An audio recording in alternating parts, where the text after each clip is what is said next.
Okay, class. Now we're looking at some functional brain systems.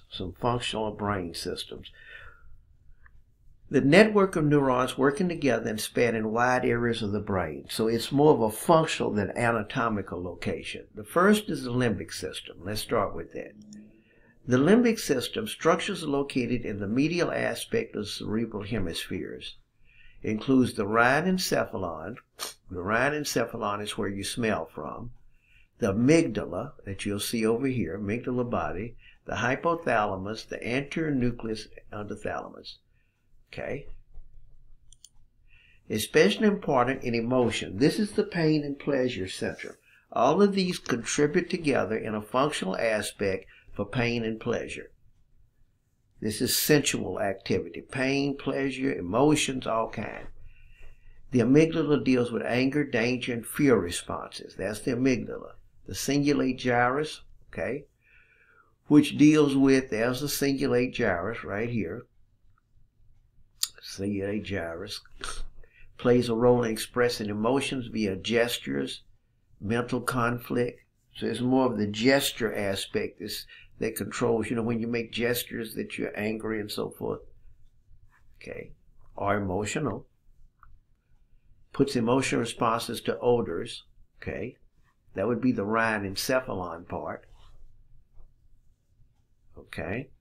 So that's the limbic system. Whenever you think of the limbic system, always think of pain and pleasure. Now it also gives, hey, let me tell you this.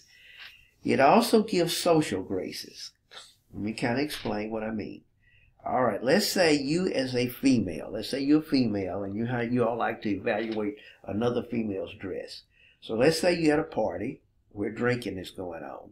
So one of your girlfriends comes by and says, how do you like my dress? Now in your mind you think, well, in your mind you think it is not that good of a dress. For her perhaps. Not necessarily it's not a bad dress.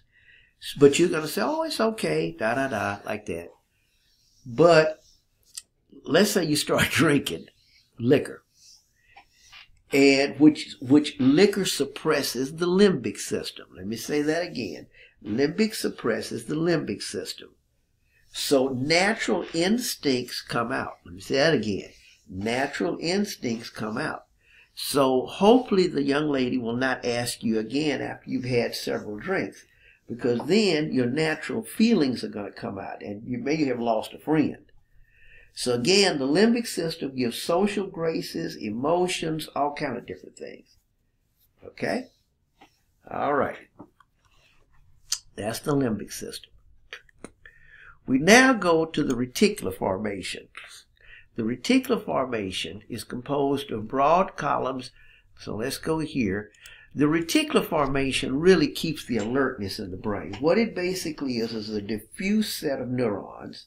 A diffuse set of neurons that course through the brain, particularly in the brain stem, and the firing frequency of the reticular formation.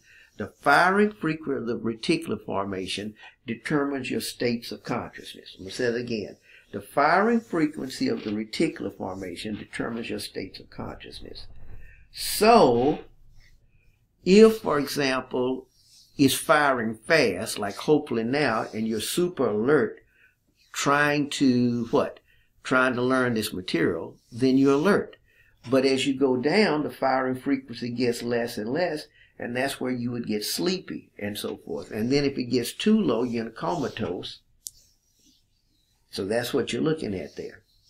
Okay? So the firing frequency of the reticular formation, composed of three broad columns along the length of the brain, raphe, nucleus, lateral. Okay, we go further. This is it here. And like I say, it courses throughout the brain.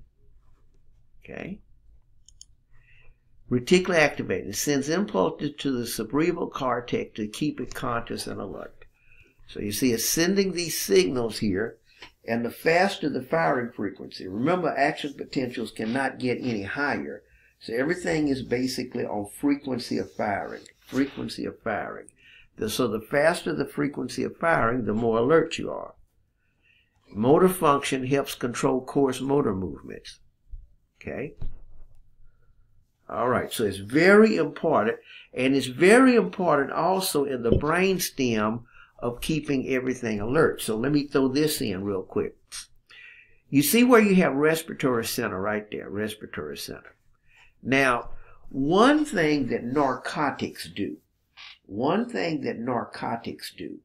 is to suppress the RAF. Suppress the RAF. Now, what does that mean? If it suppresses the RAF, it's hard for you to interpret stuff. Okay? That's one of the things. If the reticular formation is suppressed, it's very hard for you to interpret various things that are coming in. When I say interpret, signals coming in. So in other words, if you had pain and you had a narcotic that suppressed the RAF, then the pain, you wouldn't really feel the pain that well. So that's one of the things. That's why certain narcotics make you sleepy, is because it's suppressing that, so that even though you have pain on the receptors on the finger, you cut your finger, it's suppressing it up there in the RAF area. Now that's one way. But let's talk about a drug overdose. Okay. You know, you need to have the respiratory center working. Now that's an A&P2 subject, but I just want to hit it. The only way the respiratory center, your breathing center, stays awake is due to the firing frequency of the RAF coursing through it.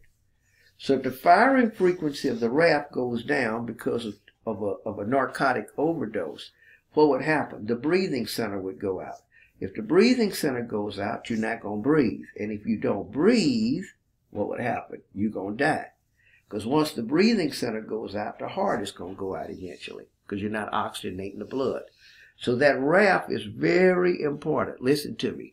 That RAF, that reticular activating formation, reticular activating system, is very important. Okay? Now we go to, we'll just bring up brain waves real quick here.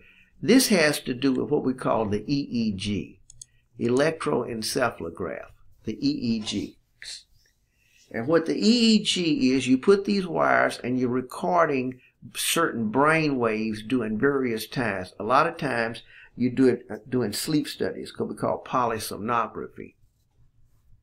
So when you're looking at these brain waves, patterns of neuronal activity generated by synaptic activity in the cortex, each person's are unique. Then here are some of the waves that you would have. Go over here. You could have the alpha waves, regular and rhythmic, low amplitude, indicating an idling brain. So you're not asleep, you're just kind of daydreaming, I guess you could say. Okay. Then you got the beta waves, which are these, rhythmic, less regular, occurring when mentally alert. So hopefully that's what's happening right now with you while you're looking at this video. Mentally alert. Okay, so daydreaming to now you're alert.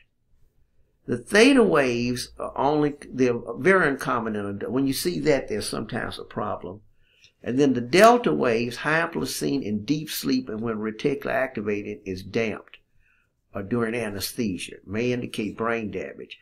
These irregular waves here seen during deep sleep. Deep sleep. Okay. So that's kind of what you're looking at in these particular waves. These are the recording waves, and you see how they put these electrodes on the skull here to interpret the brain, and it's the cortex. Okay. So we'll look at it here again. All right. Now this is sleep here. I'm going to do another video on sleep. We'll do another video on sleep.